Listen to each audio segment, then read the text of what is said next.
Yeah. So good evening, everyone. Welcome to this discussion on safe and inclusive workplaces. My colleague Gillian and I have been hosting these discussions. It started in New York during the UN General Assembly. This is the second one, which is virtual. We also have another one coming up in February. And then we hope to have one in person in New York on the sidelines of the Commission for the Status of Women in March. This is a very important topic, safe and inclusive workplaces.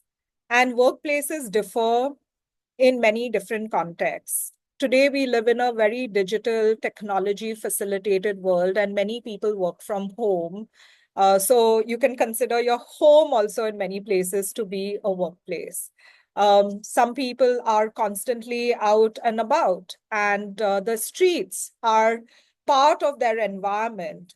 And so it is very important that we have these discussions so that we broaden our imagination of what is a workplace, how we as leaders can create inclusive policies, what is needed to bridge the gap between theory and practice. So you have laws, you have policies.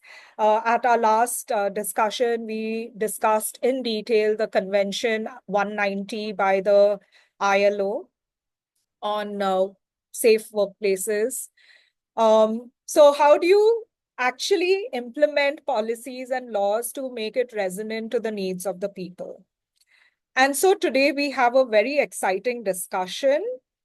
We have with us Lauren Pires from the World Bank. She is a specialist who will be talking about respect at workplace and the World Bank's policies. We have Rhea Sethi. She's in the Partnerships Division of UN Women. I'm also proud to say that she was a former colleague at Red Dot Foundation with us. So welcome back, Rhea. And she will be facilitating the discussion with Neha Bose, who is the manager at the Westin Hyderabad HiTec City. This is a very interesting hotel, which is run completely by women, 100%. And when I was talking to, a friend of mine who heads the chain of Marriott's in India, and he was telling me about this particular hotel. And I said, I haven't really heard about it. And he said, yeah, we've kept it low key. And I said, no, we need the world to know. And so I'm very pleased that today we are going to be discussing it because I think it takes leadership to implement projects like these. It's not easy. It may look easy once it's implemented, but there's a lot of learning in how it is implemented. And that's what we want to learn from Neha and Rhea today. So people are still coming in. So welcome everybody to this discussion. This is second in the series of 4 that we plan in the near future. And let me kick off by inviting Lauren Pires to share a little bit about the World Bank's policy. Over to you, Lauren. Yeah, thank you so much, everyone, and it's great to be here. I think this is a topic that is very close to my heart personally and now professionally as well, which is exciting. So my name is Lauren Pires, and I am a social development specialist at the World Bank. But for the last year, I have had the pleasure of working at the IFC, which is the private sector arm of the World Bank. And what I was able to do there was spend a little bit of time focusing on what we call respect at work. Um, as a way of background, I've spent the last 10 years working in gender-based violence in some way, shape, or form, which is actually how I got to meet Elsa. We were both at an organization that focused on violence against women in politics. And what I've seen over the course of my career so far is that I've approached gender-based violence from many different angles. At home, in politics, out in the street, during humanitarian crises, whatever it is. And there hasn't been as much focus on violence in the workplace. And to me, that was a huge gap because we spend so much of our lives at work that if we don't talk about creating safe and respectful workplaces, we're actually leaving a huge gap, specifically for women and vulnerable people to experience violence and have no form of recourse.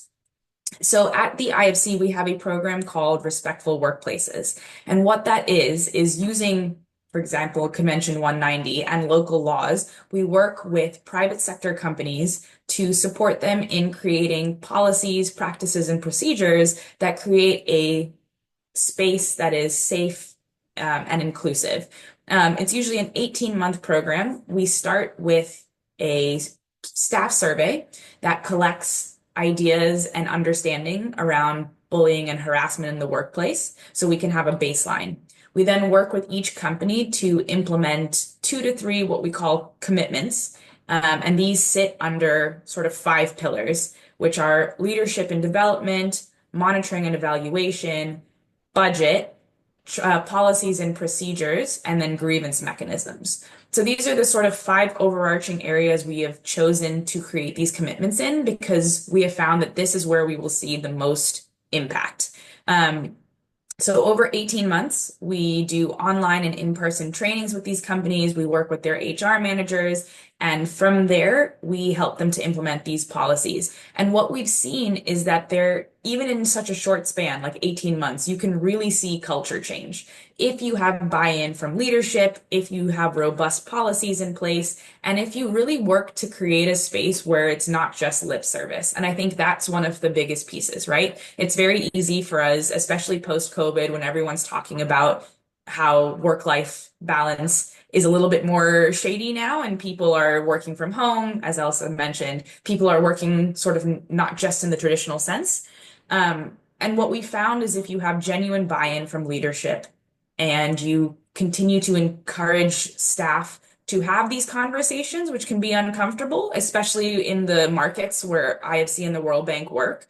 Oftentimes, the concept of bullying and harassment and sexual harassment aren't even something that we are allowed to speak about. So being able to introduce these concepts, being able to socialize that, and doing so in a way that speaks to employees across all levels is incredibly important. I think a lot of what we see is training that focuses on managers and up, which is important because they have a duty of care to protect their staff that they are responsible for.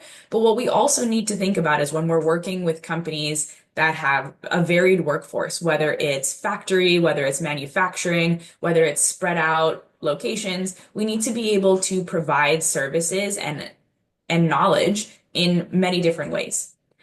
So whether that is, I can't give specific names, but for example, we had a company that was diversified. So it had like 14 different manufacturing sites, so all different levels of staff. And what they ended up doing was creating really interactive videos. They basically made like a staff competition to see who would want to be on these teams. And then they created 5 different videos in the local language around sexual harassment, around bullying, around workplace safety, and they were able to roll these out. And that actually was an incredibly effective way for them to talk about harassment in the workplace because it was created by the employees for the employees. And so it was supported by leadership in that they provided them budget and space and time, but it wasn't a top-down approach in that someone was lecturing the staff on what not to do and what to do.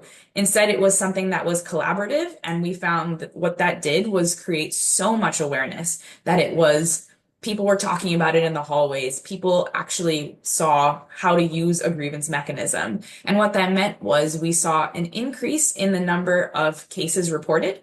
But that's actually a really good thing because it means that there's awareness, there's understanding, and there's trust that has been created that if you report, the company cares enough to do something about it. And that's sort of where I would like to end my opening remarks, and I'm happy to answer questions, but it's more than just creating policies, it's having follow through. It's ensuring that if someone comes to you and reports something, that your company has a way of doing it that is both safe, prevents retaliation, and there are options, right? Whether it's an internal grievance policy, you should also have an external grievance policy. There are best practices. The ILO has these. There are so many organizations working on these. But what it's really about is making sure that there is follow through, because we can say it's easy for many companies to put forward policies and to have lip service to creating safe places. But if you don't actually have follow through, if you don't have people who are represent marginalized communities in leadership, and if you don't have the proof that you are going to stand up for your employees, it's it's nothing more than words. And so what we've really seen is that you need to include people at all levels. You need to spend the time doing the education, doing the outreach, and doing so in a creative way that fits your organization. And I really think this is a conversation that needs to be had at every level, including the organizations that we all work in. And I think I'm really excited to be able to be here and have this conversation in a sort of diverse way from different angles, because it's really easy also to get siloed in your own work and forget about the fact that you are an employee as well. And so we need to bring this into our everyday lives. We need to stand up for ourselves and for the clients we work for. So yeah, really excited to hear about the case study, and thank you so much for being here, everyone. Thank you, Lauren. That was a really nice insight into your Respectful Workplaces initiative. I have a couple of questions for you. So, you said it's an 18-month program that you have with corporates and other institutions. How do these institutions sign up for this program? Yeah, so I mean, I think the unique part about the IFC and the World Bank is that, well, the IFC in this case, is that we have our advisory work, which is what this falls under, and we have what is the majority of our work, which is our investment portfolio. So usually the two go hand in hand, right? In order for an investment to sort of satisfy the standards of a development finance institution, they can't just be investment for the sake of investment like a JP Morgan. It has to have a development outcome.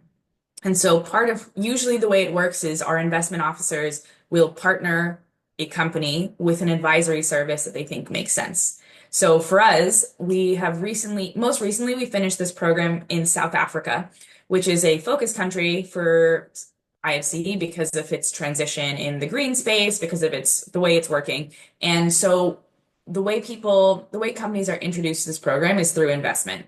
It's sort of a part and parcel of the IFC working with these companies and then also giving them, in this case, the gender support to have a development outcome. So the hope is to be able to offer it as a standalone, like a one-off that isn't to just IFC clients. But I think part of what we're seeing, and I'm sure all of you are aware of, is that getting buy-in for topics like this from the private sector are still nascent. You still need to convince people that this is something worth doing and something worth putting money into. And so we found the easiest way in is to have had an investment in a company and then to add this on as part of the investment. That's a great strategy. I personally also think that finding those champions at the leadership level and helping them think through how important it is and getting them to push it down really makes a difference. For example, we are working with the police commissioner of Faridabad, which is in North India. And it's only because he has given a directive, it has happened, you know. Otherwise, it's really hard to push such change. I also wanted to highlight that you mentioned that there is an investment in education. And I would like you to share a little bit about that because I think when you say it's an 18-month program, that means it takes time to implement this particular type of program, right? We all come with our biases, conscious or unconscious. We are all subject to sociocultural stereotypes, which could be harmful at times. And we may not even be aware of it. So can you share a little bit on that education piece? Because I think it's really important. Yeah, and it speaks to, in the chat, there's a question from Andrea about, can the changes be sustained when there is turnover? And the education piece is huge there, right? Because the workforce in a company changes, but also importantly, leadership changes. And if you had buy-in from one part of leadership and then they leave, is the program scrapped? And so a huge part of what we work on is the sustainability piece. And so when we ask companies to make these commitments, we try and do it in a way that isn't thinking about how to phrase this. We don't want them to go so big that it has to be championed by a single person. And if they leave, it's done. We try to make changes that are small but effective. So for example, most companies have training that happens around induction. So when somebody new joins, they go through a whole series of trainings, whether it's HR policies, whether it's how to use your payroll system, whether it's conflict of interest we've all done it, right? We sit and we click through 9 trainings, and you have to do that in order to join a company. If we can include within that mandatory training a single module on workplace harassment and violence, we find that that is an effective way to reach staff even with turnover. We then obviously best practice is that you do refresher courses year on year. And so we can ask that to be one of the changes, but even just having it included as a module in your induction, for example, is a really great way to have sustained change. Same with policies and codes of practice, right? If you are able to make sure that the code of conduct and the policy is both up to legal standards, but also pushes it a little further. Most companies don't change policies and codes of conduct for at least 5 years. So getting that in within the 18 months means that you have a sustained length of time. And having training done around those codes of conducts and policies is really important. And we find that if you are able to do that, whether it's online training, whether it's a 1 day in person where you provide short sessions to people across the organization, that alone starts these conversations. And I think it's the education of your staff to feel empowered to know their policies and know their rights. That is honestly one of the biggest things. And I say this even to friends here, right? Before you join a company, you should read their policies. You should know what they offer you as an individual. And I think that's the kind of thing that we can do, and we can sort of make sure people understand that they do have rights that are both legal and then specific to your organization. And we had an organization, this is in South Africa, who work on they're an agricultural business, so they have a lot of informal workers, they have a lot of seasonal workers, and so that's obviously a challenge. And they were so far ahead in terms of what they were providing to their staff, but their staff didn't necessarily know they could access it. And that for us was like a huge opportunity, right? You can have all of these great policies, but if your staff don't know about it and they can't access it, it's a bit of a moot point. And so they went as far as to have a domestic violence policy, right? So if you were experiencing violence in your home, your workplace could provide things for you, whether that was safe accommodation while you leave, whether that was emergency funds, whether that was a moving up your payment schedule, so that you could have funds to leave, whether that was access to counselors and healthcare, but nobody knew about it. And we were like, this is something you should definitely be sharing with your staff, because if you're going to have it, they should know, and that makes you an attractive employer. People want to work somewhere that treats them well. And so there's like a strong business case to what we're doing. So yes, there is investment required in the sense of you need to put in some time, effort, and money to create these policies, but the outcomes also have huge business benefits. You have less turnover in workforce, you have less absenteeism and presenteeism, which overall works out really well. You are an employer of choice. People want to work for you, and it also pulls in investment when you're providing all of these policies that show you are the top of your field. So I think the education piece is vital. It underpins everything that we do. And so I think that's worth the investment. Thank you, Lauren. And this is a great example of going beyond the law or the legal requirement in providing, provisions for your staff and meeting them where they are. I also want to highlight at this point that India, the country where I'm from, has a law that is called the Prevention of Sexual Harassment of Women at the Workplace Act. And it has provisions for a neutral investigation committee, a policy. It's very clear how the investigation is done. It's a civil act. And it mandates that people are educated and made aware of their rights. Now, a lot of companies have to comply with it, but there are a lot more who actually go beyond the spirit of the law to really meet the needs of the people. So thank you for sharing your policy on respectful workplaces and this great example. For everyone who's just joined, hi, we are discussing safe and inclusive workplaces. We brought very practical and implementable good practices. Lauren just shared from the World Bank and IFC what they are doing. And now we are going to hand it over to Rhea Sethi to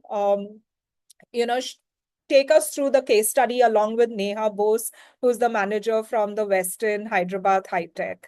So I'm going to remove the spotlights from myself, and I'm going to spotlight Rhea first. So Rhea, over to you.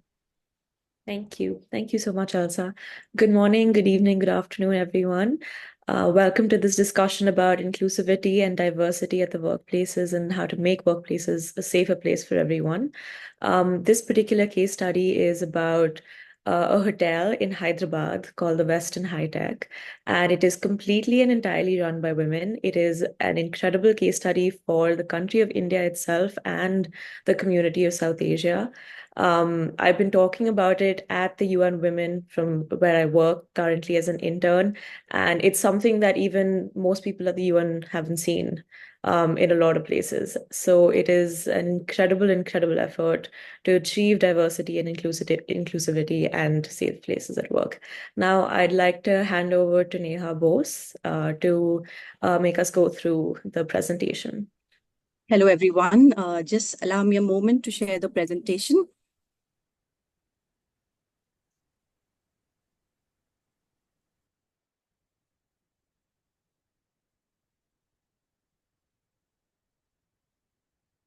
So at the onset, I'm truly overwhelmed with the opportunity of a lifetime which has been given to me to run and manage an all-women hotel. And both Chalet Hotel and Marriott Hotels, who have partnered in opening this hotel, it's great pride. And it is a very important hotel for us in Marriott portfolio as well as Chalet. And I'm so excited and elated that, that thought came to Dr. Sanjay Sethi, who's CEO and Managing Director of Chalet Hotels, who dreamt of this unique project. And what can be more powerful for a woman to get a job and get an empowerment to run and work as per their wishes?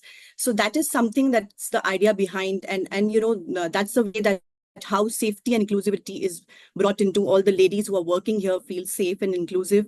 And this idea was shared with our AVP, who's Miss Ranju Alex, who is known for breaking all stereotypes. I'm the one who's running the hotel, and I'm extremely excited that this challenge was being given to me. And while it was discussed with me, the first day I had that fear whether I'll be doing justice to this project, because it is something which is very special.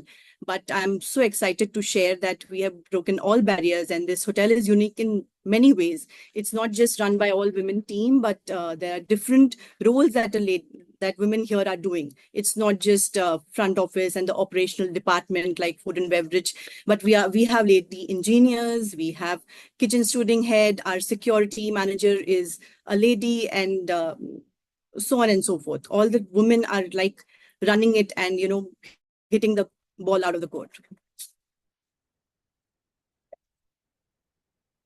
Today, as we are talking about safety and inclusivity, this is not just the buzzword for us at the Westin Hyderabad HiTec City. We foster different prospects through which we create a culture where that safety and inclusivity is brought in.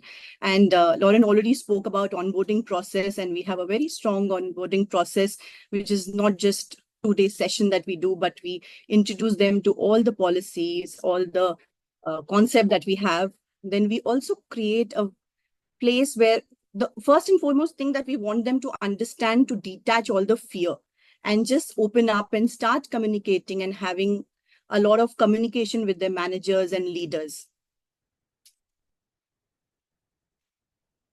So one thing that I'm very proud to share is whenever you ask my managers that what kind of a leader you are, they will never say that I'm a leader who leads by example, I'm a leader who's always there for my team. They use words like, I'm an inclusive leader, I'm a leader, I'm a sustainable leader, and I help my team to learn and create a safety net. So we take mentorship and sponsorship very seriously in this hotel. We just don't leave it at the mentorship level, because we understand these are young ladies and they require a lot of hand holding. So we ensure that once they get trained, once they get their skill set right, we kind of sponsor them in terms of to understand what they want to do in their lives. And the best thing is that, there are no biases. When our recruitment process is very simple, we don't ask as as a woman who was, while growing in the industry, I have faced a lot of question that when are you getting married, or uh, your husband is in the same industry, and what if he gets transferred? Would you be also taking a transfer? And that always created that safety. Like I always felt that, am I like safe? But I would like to share that the recruitment process here is without any bias. We don't invade into their personal zone, and we let them, we hire them only for the skill set that they have. And the various aspect for creating inclusivity here is like, and we offer an equal pay. So our women leaders, and as well as all the employees who are working here, they get equal pay like anybody in the industry. All the men would be getting it. So the opportunity and advancement is equal. We also support a lot of work-life balance, and we have different ways that we do it in terms of flexi hours. We kind of have different projects in the hotel which support this cause of ensuring, like, I have a call today, I did not have to report in early in the morning. I could come at 12 o'clock and do my work, because because that's the kind of flexibility that we want to bring into this hotel, because we understand, being a woman, there are different roles and multiple hats they are already wearing. So the onboarding process is the milestone and the foundation stone on which we build up, and then we promote a lot of inclusion. And I would like to say that it's not just all women hotel. We also have we are also increasing the number of people who have disabilities. Like from a 2%, we have reached now 5%. And for us, we introduce them to diversity and equity at the time of their early stage. And there's one very special thing that we do in our induction is, whenever somebody joins, we ask them that, what is your favorite song? And when there is a break, we play that favorite song. And that's the first thing that our training manager does, and it kind of they feel belong. They feel that it's not just that they've joined in and we have heard their opinion, and then we have also playing the song. And the first time we get a lot of feedback on this concept, and they really feel that they've been part of a very great team. The flexible projects that we are working currently is Project Pranita, is something that is a Marriott initiative, wherein girls who are not able to complete their studies while they are working, we are also helping them to do hotel management, and they are working in the hotel. We also have a project wherein we are letting the mothers who have left the industry to have a comeback, so that they can have flexible time. They can come to the hotel if they want. The entire support and system would be given back home to kind of continue their working journey. And Lauren did mention that it's not just only always talking about the policies. Yes, we have a lot of policies. Marriott itself has a lot of policies, and we have a lot of, we also introduce them to chalet core values and the whistleblower policies. We ensure that, they know that there is no retaliation policy, and the entire reporting mechanism is introduced to them. And we touched about the POSH. Elsa, you spoke about the POSH committee, and definitely our hotel also has a POSH committee. And we kind of, it's not necessarily that we wait for something to happen. We kind of have a woman resource group in the hotel, which kind of meets every month, so that we discuss, and we also ideate that what new that we can do for employees. Are they feeling safe? And there's a regular check-in that needs to happen. And as rightly mentioned, sometimes these policies are written 5 years, they are the same policy. But here we have the concept of every quarterly, we go through the policies, and every year we see whether the policies require any refreshment. And the hotel is run by all women. So if you walk in the heart of the house, and I'll be so happy in case you are in Hyderabad, and I'll be able to show this hotel to you, that these ladies have so much empathy and so much of love in whatever they do. So the entire heart of the house, there are different boards, different, the entire heart of the house speaks a story. So everything is being displayed, that it is transparent, so that, it's not just the induction days, but it is there when you're passing by on the corridor. There are different boards, there are different escalation matrix that you can always refer to. And in case you want it to be, in case you want them to be addressed, you can reach out to the right person, and that has been all right there.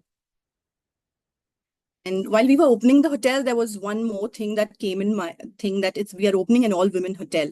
We need to make them feel safe. Yes, they'll feel safe and inclusive only if they get a good state of heart accommodation. And I would like to say that out of more than 100 ladies that are working in this hotel, about 90% we are ladies, we are giving accommodation, which is a big thing, and not many hotels does that. But our leaders were very clear that we need to make sure that our women who are working in the hotel feels absolutely safe, and they are given. The hotel is located in the prime center, which is in the mind space, and we made sure that we've given them accommodation just about 2 to 5 kilometer within 2 to 5 kilometer radius, so that they feel safe. And there are different facilities that are being given to them so that they always are feeling safe and included. I take pride in sharing that with so many practices in place, we are also being recognized as the Chalet Hotels has also been recognized for the best workplace for women. So this is something that we are very proud of. And it is not just an award, but each one of us who's working in the hotel at every level feels that from the bottom of our heart. And Rhea, I'll leave it to you to moderate the session. And you have anybody has any questions? Great. Thank you so much. That was a fantastic presentation, and to hear about all of the initiatives that you have taken and Westin has taken, Marriott has taken, and Chalet has taken to continue and to be able to create such an incredible workplace for women, and also such an innovative idea. To begin, I'd like to ask you, what inspired the idea of launching an all-women managed hotel in Hyderabad? We are very lucky that we are working under great leadership, and the hotel, Chalet Hotels and Marriott Hotel, and that's a great combination. And I would like to share that Dr. Sanjay Sethi, who's the CEO and the managing director of Chalet Hotels, he had this, he dreamt of this project, and this unique project that came in his mind. And because, as I mentioned, nothing can give you more power if you have the job in your hand, and especially for women, because they kind of not sometimes they go through various journeys in their life, right? Sometimes married, sometimes having a family, and sometimes even separation. It takes a lot of toll over people. What can be best if you can work? So I think the idea inspired from there, and he wanted all women, and he wanted to also show that we are judged sometimes that while will a lady will the people they tend men try to come and help us when we are picking up weight.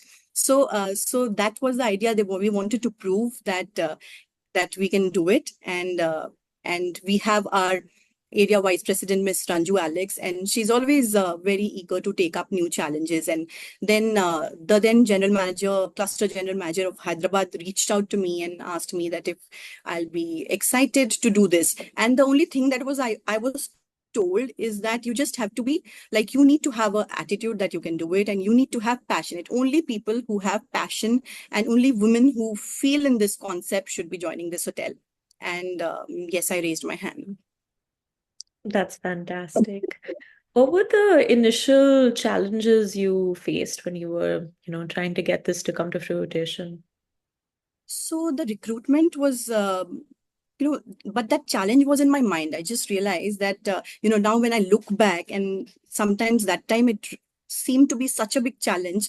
Now, when we sit and think about it, it was just a cakewalk. And we thought that we will not be able to fulfill, especially roles like security manager, because it's being an all-women hotel, we need to have a very strong security, and our guest needs to be safe. And so we thought that there's some security manager maybe, and there are not many in this industry. Then kitchen stewarding, engineering. So all these things came into my mind, whether we'll be able to fulfill that. We changed the entire traditional approach of recruitment. We sat together, a lot of brainstorming session, and what we thought that we'll start from the scratch, and what we'll do, we were ready to hire freshers. And the best part is that we are also very close to our big brother hotel, which is the Westin Hyderabad Mindspace. So we hired people 6, 7 months earlier, and we trained them in that hotel.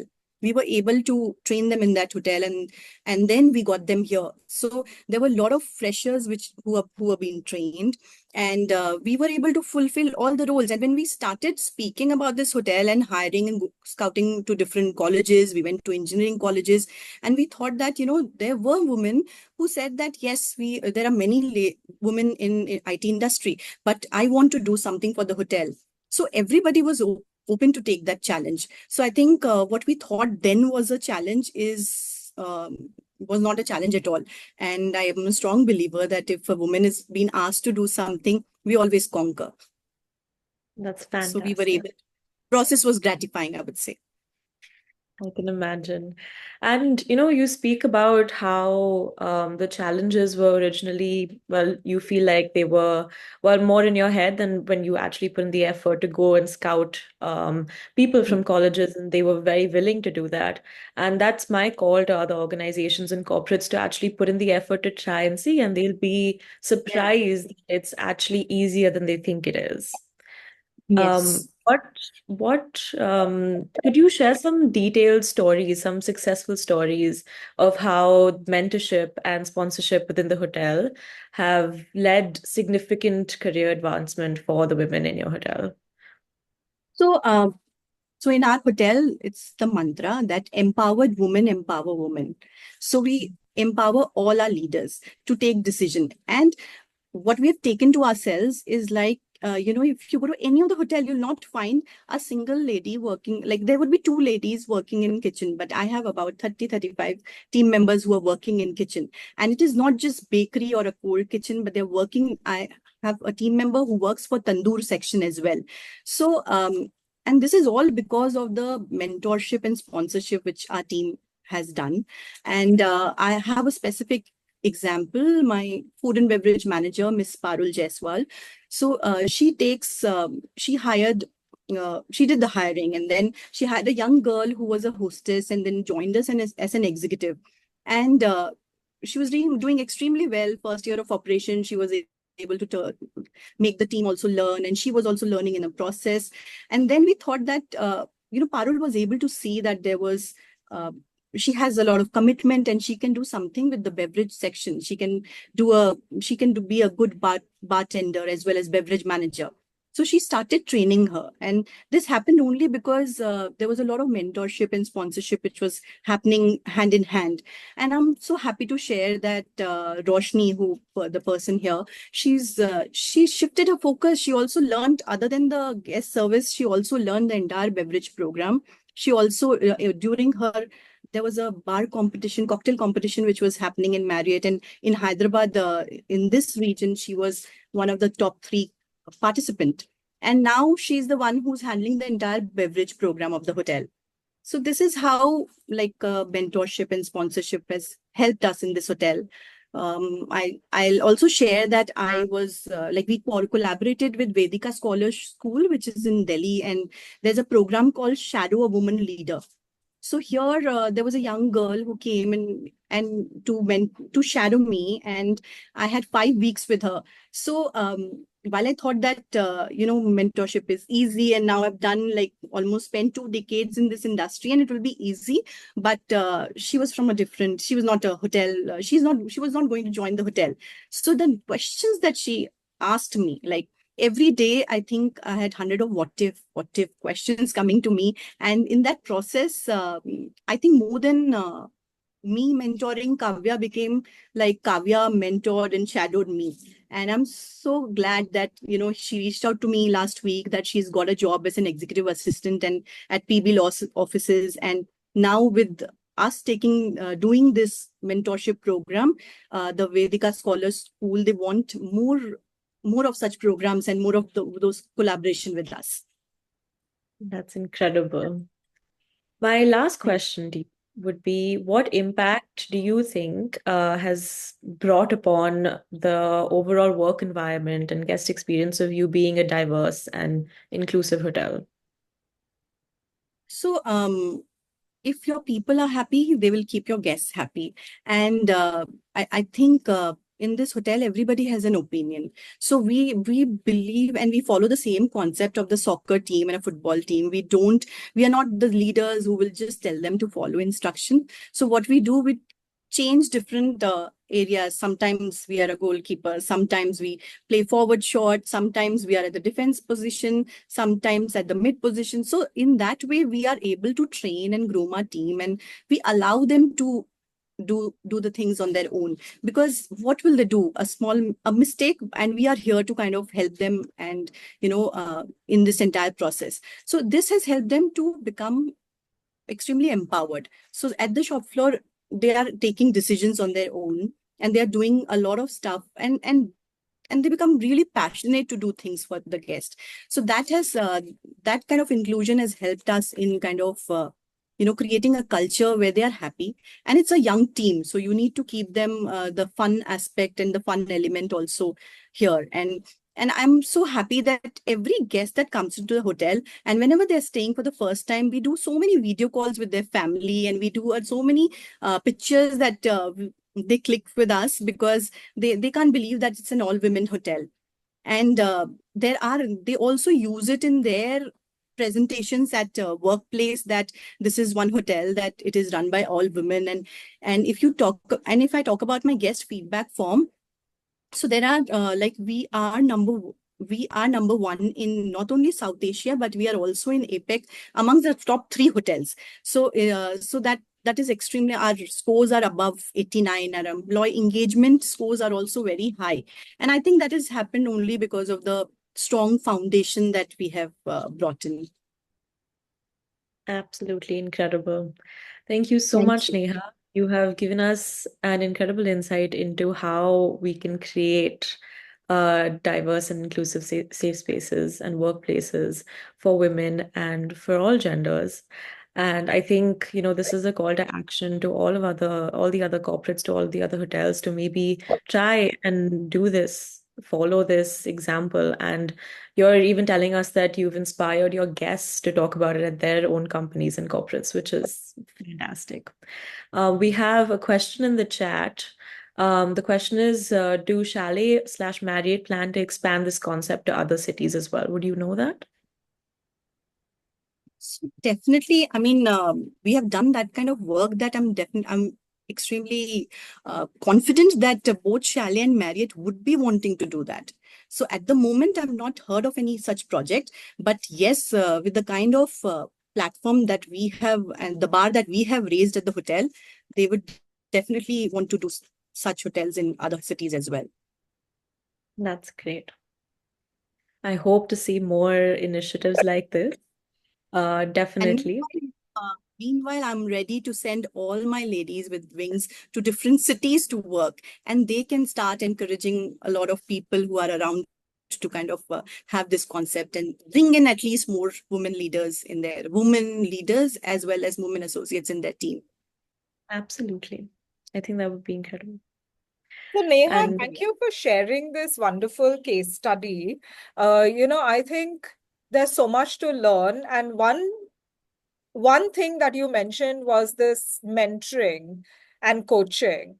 I personally feel mentoring is a game changer, and it's absolutely critical to the success of any organization, especially when you're trying to accelerate the participation of certain vulnerable groups or even women.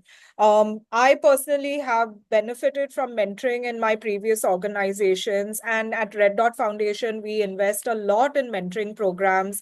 And we actually are hosted in your Mumbai hotel every International Women's Day, where we match 25 senior women with 25 young girls from vulnerable families. And the results are amazing. After 6 months, their confidence improves. They challenge themselves to do better and think bolder. So I think this is, it's a key strategy in my view. I had a question for you. Not really a question, but a comment, because even Lauren said that it's good for business, having safe workplaces and inclusion. And I heard that your hotel was sold out from From day day one. one. So can you share, like, how does that feel that, actually your guests are happy, the revenue has come in, your employees are happy, so everyone's happy. So you can really focus on happiness, I think. Well, I think other way around, it is that, we can't just leave it there. We have to kind of improve and evolve every day. Yes, the business has come in, but how do we ensure that we keep those guests always happy? Happy in terms of doing something new. Like, when guests comes and stay here, they feel like home, but few of them don't want to feel like home also too much. So they want the entire, luxury and what our team does well is that we don't have a cookie cutter approach to each and every guest. So what we do, we have like every guest is different. That is what we follow, and we ensure that what is happiness for one guest is not in happiness for other guests. And today only one question came, and our guest told me that every time in the hotel, yes, Westin is a wellness brand, and every time you check into Westin, you place a healthy amenity. But do every guest wants to eat that healthy amenity? If you ask me, I am very fond of eating, and I want to eat something. When I check in, I want to eat something, munch something else. So and that's a conversation which happened today only. So I would go back and I would work on that concept wherein I design the entire program based on the time that the guest is checking in, based on the mood that the guest is in. And yes, with the kind, as you mentioned, the guests are all happy. So we have a lot of repeat guests coming in. So second time, we should know that what the guest want. That is the concept that our team kind of is working on. Great. Thank you. I'm going to invite Lauren also to join us. So Lauren, you'll have to switch on your camera for me to add the spotlight. But please feel free, everyone, to direct your questions to Rhea, Neha, and Lauren. We have one in the chat section from Aparna Lakshmi.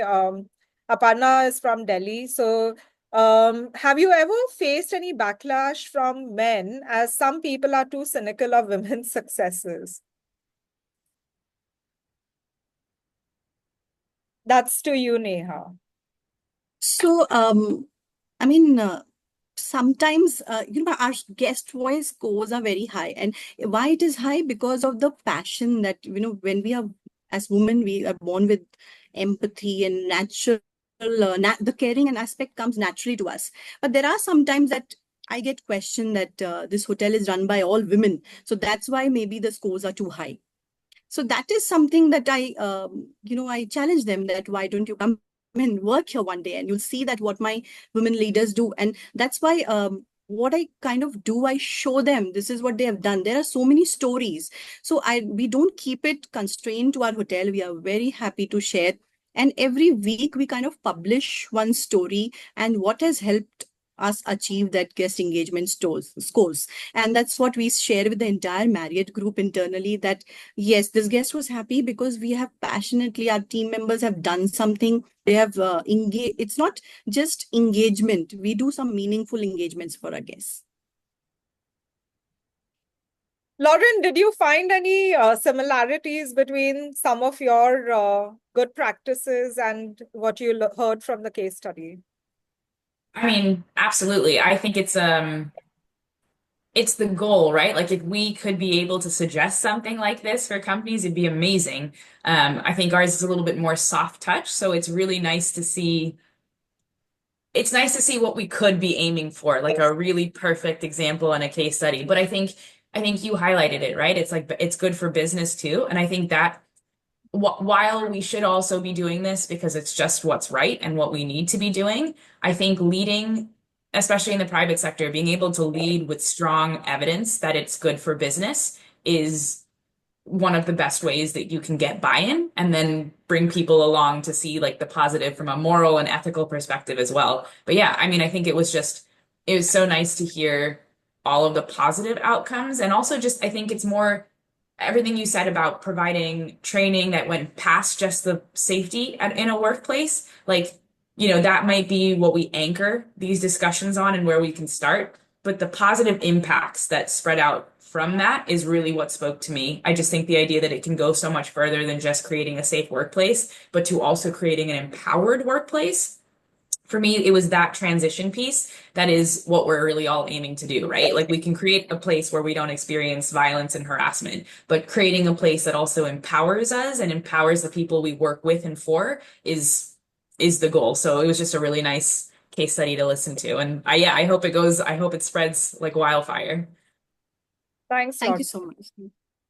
So, Rhea, you did your master's research on this topic. So, Mhm. were there any aha moments or, highlights from your research that you want to share?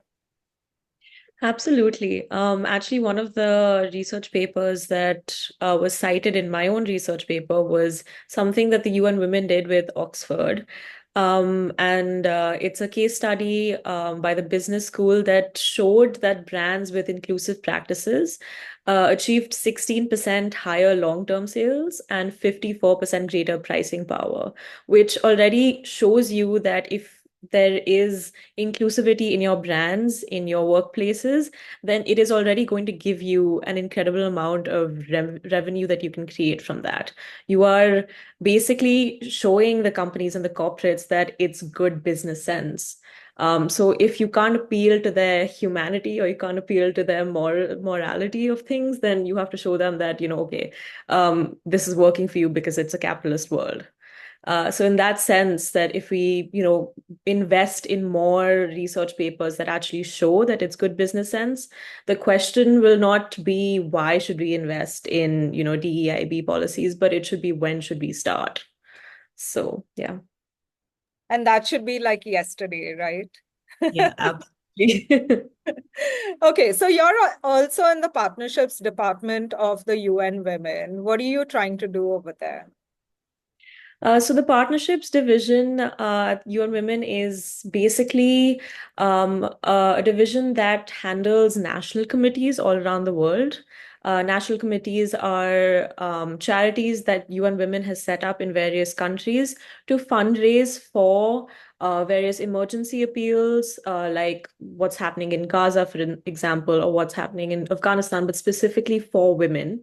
And the women that are being affected by these emergencies, but also they are the foundations that are pushing forward all of the practices and all of the advocacy in these countries by UN Women. So we handle those national committees and come up with strategic plans on how we can fundraise and how we can push forward the idea of, advocacy and comms, not only in the government of these countries, but also private sector of these countries. So, yeah. Great, thank you. So my last question is to all three of you. If you had to recommend one good practice to a corporate, what would it be? Lauren, starting with you. If it's only one, I think I would want to start with training for managers. I know I said that was not where we should stop, but I do think that's where we need to start to create buy-in at the top. And because the duty of care means that if you are in charge of people, you inherently have power, and that power imbalance is oftentimes what leads to an unsafe workplace. So I think the first thing I would want to do in every company is good training on things like you said, Elsa, like bias and um, bias, privilege, power imbalances, what sexual harassment is, what bullying is in the workplace for managers, and hope that that means it trickles down. Thank you. That's great. And reminds me of my, when I first got a promotion to manager in my title, I had a mentor who said, you have to respect the man in the manager. We go so much with the technical focus that we forget about the people in our team. And he said 80% of your job is really about the team and not about the technical aspect, and Yeah, that and I is think we don't give managers that training, right? Like it's not always their fault that they don't know how to manage people because it's hard to train someone on that, but we can start to create an understanding and hope that they take it forward. So yeah, definitely. sure. Neha?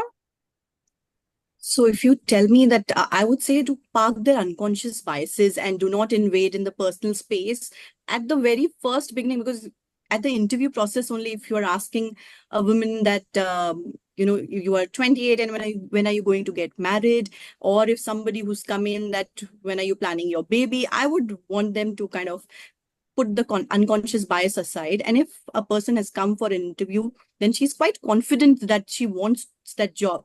And she would be doing that job because she wants that power of safety and inclusiveness in that organization. So yes, even in an all-women environment, you definitely need to still park the unconscious bias. Yes. Rhea, what about I you? think um, I think for me, it would have to be the policies that the corporates have themselves, that are not just what the legal, thing asks you to do. You have to go one step beyond that, like Lauren said, about the South African country where South African corporate, sorry, that said they have domestic violence policies for their women, or for the fact that the Westin has spaces for women between 2 to 5 kilometers to live in. These are the kind of things that you have to do to go one step ahead to make people feel safer. It's not just about performative gestures, and you have to go one step beyond that. So I think that would be it. Thank you. Very practical solutions, challenge your unconscious bias in your recruitment. I would say even in the advertisement that you put out for the job, you have to make sure that it is not biased.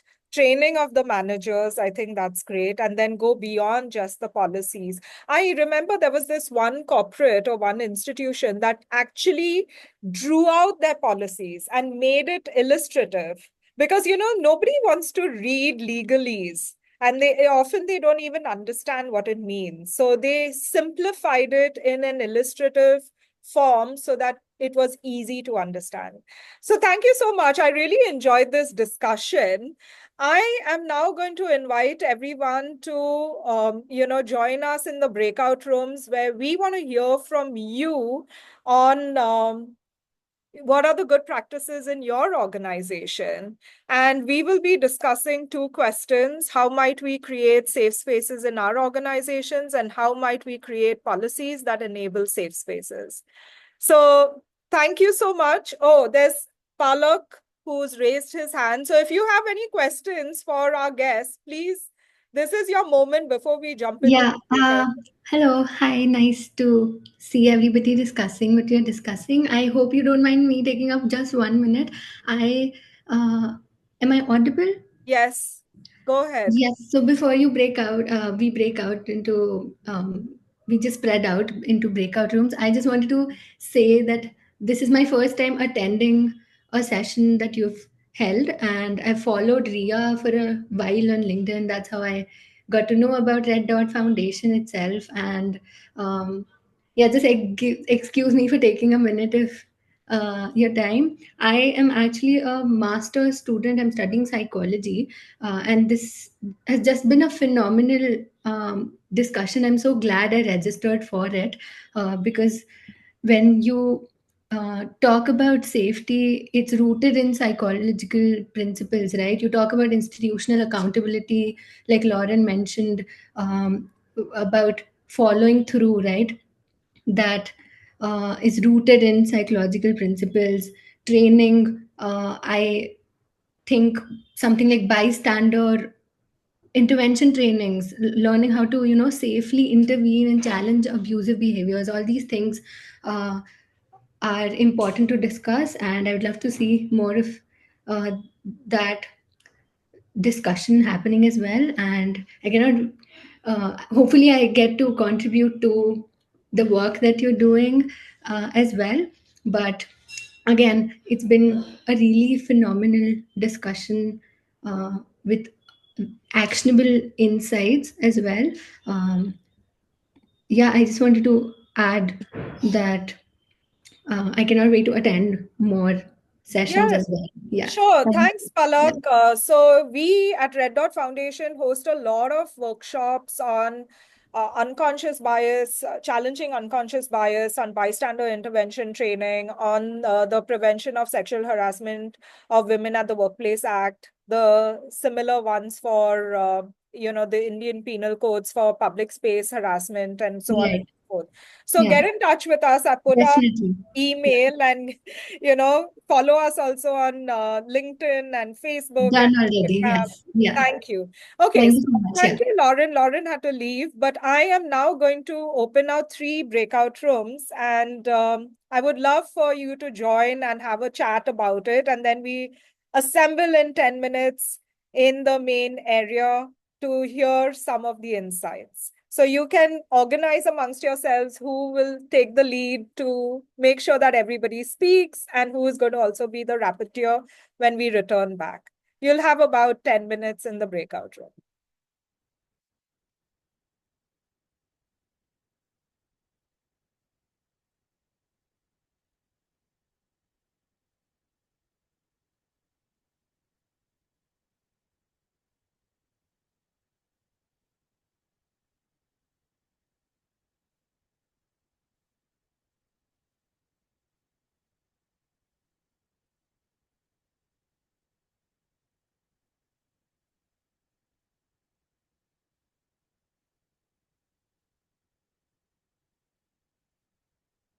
So if anyone is struggling and needs some help, let me know and I can push you. Yeah, that's okay. Thanks, Andrea, for joining.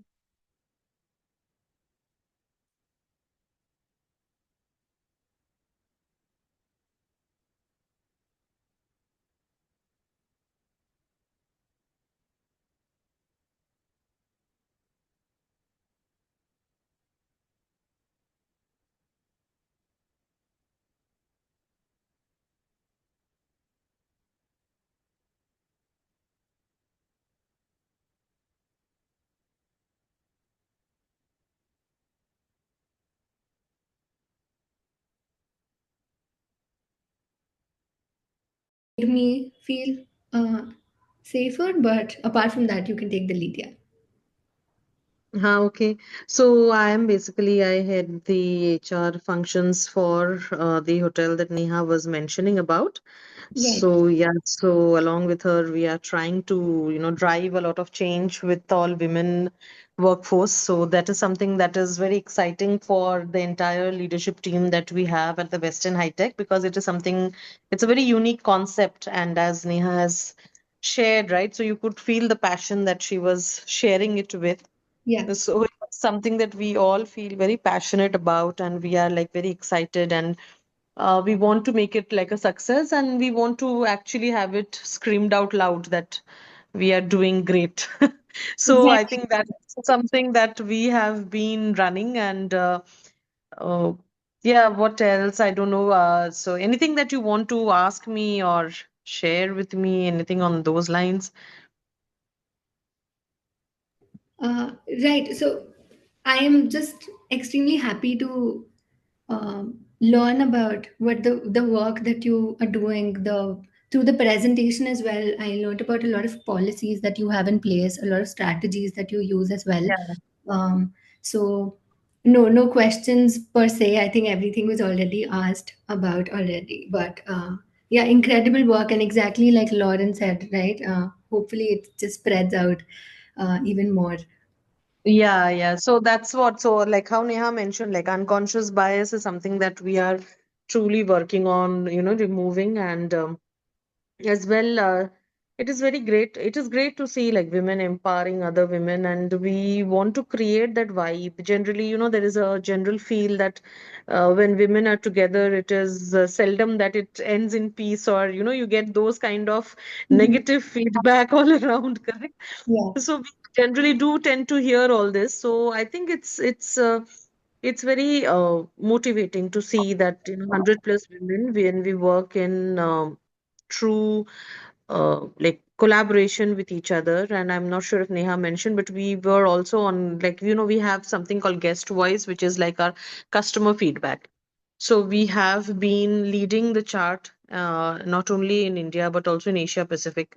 So we have been 3 times winner for the highest guest voice in entire Asia Pacific Marriott hotels. So this is something which again these girls have achieved, Right. and they are like very young girls. So what we realize is also that what they need is just a little bit of a push and a little bit of empowerment, and Mhm. they can really drive wonders, because it is seldom that like how she also mentioned about kitchen having like only, if you go to any hotel today, like any five-star hotels, you would find very few number of women working there. But here we have a good strength of more than 30, like close to 35 chefs who are working, and they work hand in hand. So it is like everything. And since you're not from the hospitality, like it's apart from just the beautiful kitchen food that we see on Instagram, it is much more beyond that. So it requires a lot of lifting and storing, stacking. And when I Right. see the girls, like not taking their steps back and participating wholeheartedly, it is really a gratifying feeling, because Right. they are every day bringing in a statement that we can achieve anything that we want to once we have made a mind about it. Yeah. Yeah. It's incredible. Also, even though I'm not related directly, like uh, learned about hospitality, I do know how a little bit about. I've come from a family of restaurants, so I do know Okay. how a kitchen works and how Right. respectfully each and every chef and the team works, how beautifully the team works. And apart from that, I study psychology, so we study peace and Right. crisis management, we study HR policies. This will be such an incredible example to share and the case study to share within my group as well, within my classes as well, to learn about how inclusive, uh, how you would just. Psychology, I think, in Yeah. itself is a very interesting subject, like because going by the way the world is progressing, so Yeah. we do a lot of trainings on these things, right? So we do a lot of like inclusive leadership trainings and all that in Marriott. So there they say, like, there will come a time like by 2030, there will be more people who would be suffering from depression or mental stress.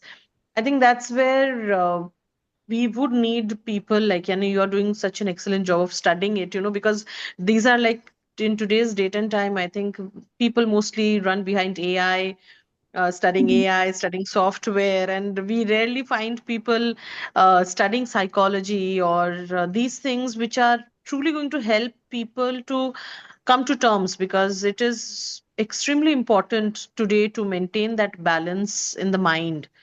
I Right. think we are all so stuck up in the rat race that it takes a while for us to really realize that where has life gone.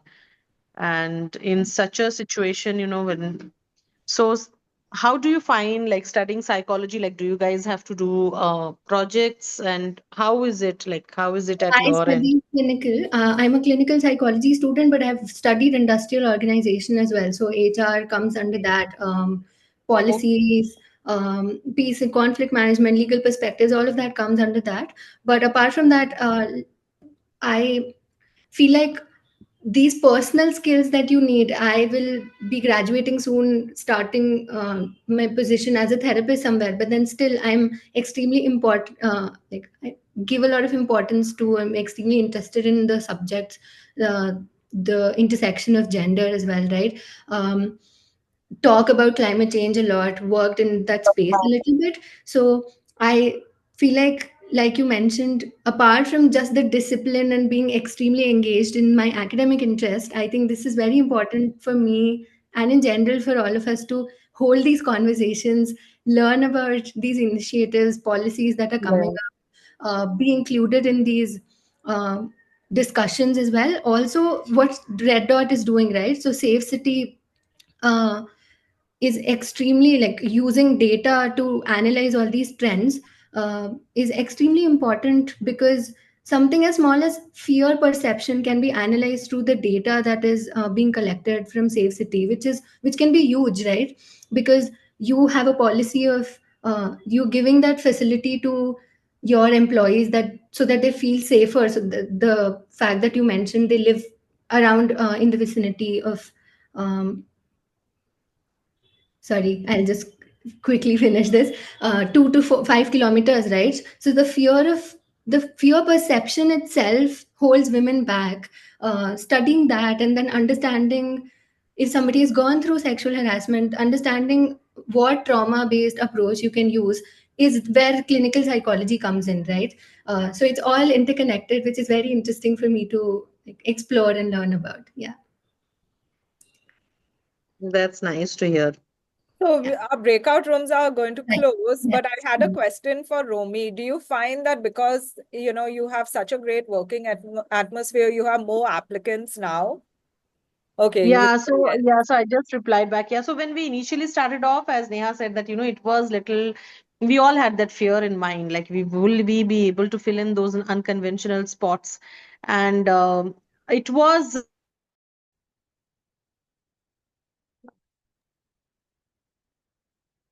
So welcome back, everyone. I hope you had a good discussion in your breakout room.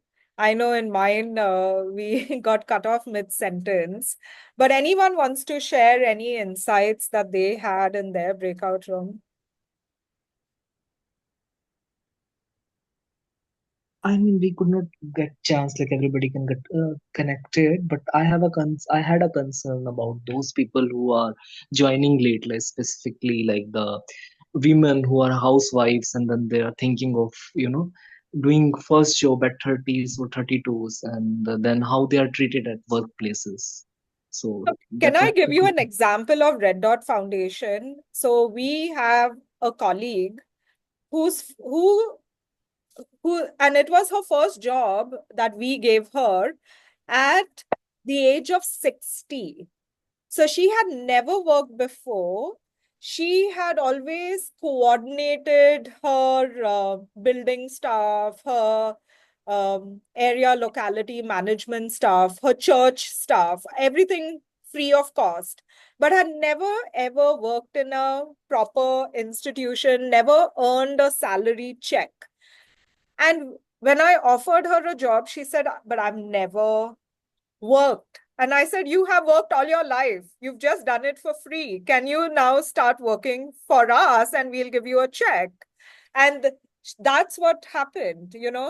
At the age of 60, I think she was over 60 when she got her first job. And it didn't stop us from experiencing her talent. And she enjoyed it completely. And anyone else wants to pitch in, they can pitch in. We have many such examples in the hotel. So there, our kitchen stewarding lady who runs the entire kitchen stewarding and handle our employee dining facility is elder to me. She's about her age. She's elder to me, and then she kind of handles us, all of us, so well. And the way she feeds us, and again, this brings us that back to that physical safety and psychological safety. The kind of dining experience that we get is no less than what our guest gets it. And that's because of her. That kind of, it's not just the food, but the kind of warmth that she brings in every time that she's there. She brings in smile to each one of us. And sometimes we are running around and she's there to kind of cater all our needs, and she's like, okay, I'll give you fast, come sit here. So it's not, it happens with each and every associate who's working in the hotel. So there's no age to learning. And what I see, that what she takes an effort to do is she doesn't constrain herself to just the stewarding department. She goes down and she tries to learn the dosa bit. So she sometimes makes dosas for our guest also. So that's how learning has no age, and you can come back any day that you feel like is right for you. Anyone else has any thoughts? I think it's also on of course, on the organization to make the person feel comfortable enough that, they can just give them the confidence that they can do it. And it's also, I guess, for example, I think I was in Ankur's breakout room, and one of the things he mentioned was they might not be up to date with technological advancements and, be able to understand everything. And I think, again, it needs to be on us as employees and corporates to be able to help them understand how to use any new kind of technology, etc., if they are joining the job, right? And make them feel comfortable. So, yeah.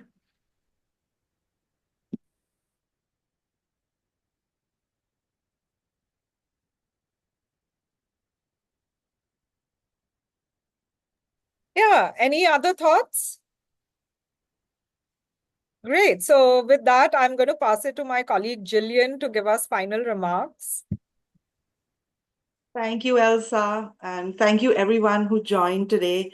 My name is Gillian Nazareth. I am the representative of the Red Dot Foundation at the UN in New York. A workplace can actually be any location in today's world. It can be an Uber driver, that's their job. It can be 100% remote, that's also their job. And also that also means that it can be an unsafe place anywhere. So I want to point directly today to ILO Convention C-190. And this is a convention that codifies safety in the workplace, and it defines the workplace in all new categories as well, like 100% remote, drivers, temporary workers, interns are all included in this. It is now incumbent on countries to sign and agree to implement this. I want to say that this is one of the conventions which has the largest number of countries lining up to sign, which is very positive. So for everyone who's on this call, it's a good idea to go and check if your country has signed on, if they're looking to sign on, where in the process they are. And conversations like this one today is really helpful for people to know and understand what's happening. I want to say a very special thank you to Neha and Rhea, because you've shown that, business can get ahead of policy, and then maybe policy should adapt. So kudos to you, ladies. And I hope to see such many more new endeavors as well.